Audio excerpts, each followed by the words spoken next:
अस्सलाम वालेकुम व्यूअर्स, मैं स्टार शाह आपका होस्ट इस वक्त रफ़ी क्रिकेट स्टेडियम के अंदर मौजूद हूँ, जहाँ Spartan premier league season first का एडिशन का सेकंड क्वार्टर फाइनल खेला गया दमियाल थंडर वर्सेस वेरी एग्लेटर के दरमियान। आज दमियाल थंडर ने बड़ा अच्छा मैच को बड़ा कांटेदार मुकाबला था। वेरी एग्लेटर ने टॉस जीतकर पहले बैटिंग करने का फैसला किया और मुकर्रर 20 ओवर के अंदर 147 रन का टारगेट दिया।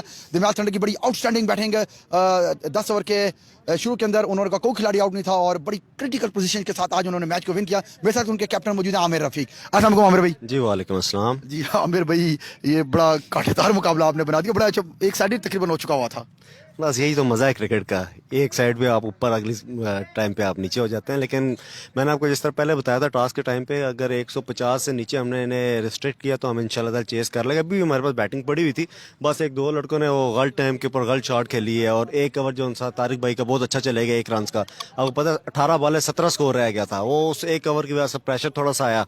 लेकिन फिर अदनान ने बहुत अच्छी शॉट खेली, छक्का मारा और वहाँ से मैच सारा चेंज कर दिया। तो क्या आपकी प्लानिंग बड़ी अच्छी चली थी? सुबह आपके बड़ी अच्छे ओपनिंग जो जोड़ी थी माशाल्लाह, इसमें जितना भी क्रेडिट जाता है अदनान को, उसको जाता है रियाज को, और उनका साथ उस्मान ने दिया था। बड़ी अच्छी म्यूचुअल अंडरस्टैंडिंग के साथ सिंगल डबल भी कर रहे थे, बाउंड्रीज भी साथ ले रहे थे। तो वो उनको चाहिए नहीं था कि यार ये गैर जिम्मेदारी का सबूत किया है उस्मान ने, और अपनी 50 को भी मिस किया है और मैच को भी कितना क्लोज कर दिया उसने। जी जी बिल्कुल। अब ये छोटी छोटी मिस्टेक्स होती हैं, इनसे सीखना चाहिए इंसान को। उसने इस दफ़ा गलती की, अगली दफ़ा उसे चाहिए कि वो इस चीज़ को मद्देनज़र रखते हुए अच्छे तरीके से प्लानिंग करे और मैच को हमेशा जिता के वापस आना चाहिए, जिसका बंदा सेट हो जाता है। तो बिल्कुल हाँ, बिल्कुल। जब आपको फुटबॉल नजर आ रहा होता है तो आपकी कोशिश यही होती है कि सीनियर लेवल के ऊपर रोटेट करके इजी कर दिया जाए। इसका तो मैं तो इस वक्त तमाम क्रेडिट अदनान को ही दूंगा कि उसने एक बॉल के ऊपर, जबकि इतना बुरा बॉल नहीं था उल्फत शाह का, बट उसने शॉट बहुत अच्छा खेला। जी जी बिल्कुल जी, वो मैच विनर है। उसने साबित किया है कि वो वाकई मैच विनर है और उसने छक्का मारा और उससे मैच आज के मैन ऑफ द मैच रियाज हैं।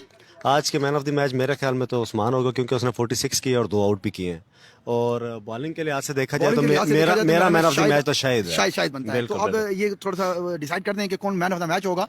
मैन ऑफ द मैच तो उस्मान के लिए मैं नॉमिनेट कर दिया उन्होंने। नॉमिनेट कर दिया उस्मान है मैन ऑफ द मैच। जी कांग्रेचुलेशन आपको, सेमीफाइनल के लिए क्वालिफाई किया दिया आपने। मेरी बेस्ट विशेस आपके साथ हैं और हमारे व्यूअर्स को नाज़रीन को पैगाम देना चाहते हैं कि सेमीफाइनल आप क्वालिफाई कर चुके हुए हैं, कि उनको कोशिश ये करेंगे यार कि इसको ज़रा देखा करें और शेयर भी किया करें। जी जी बिल्कुल, मेरा यही पैगाम है कि आपकी अपनी टीमें खेल रही हैं, आपकी अपनी टीम है दमियाल थंडर, आप सबका प्यार हमारे साथ है। आप लोग आए मैच ग्राउंड में देखें, ग्राउंड में नहीं देख सकते तो कम से कम प्राइम स्पोर्ट्स के ऊपर लॉग इन हो और उसके ऊपर देखें मैच। बहुत अच्छी क्वालिटी में आपको मैच मिलेगा। Best of luck for next match semifinal. Thank you very much ji. जी ये मेरे साथ मौजूद थे आमिर रफीक, कैप्टन दमियाल थंडर के।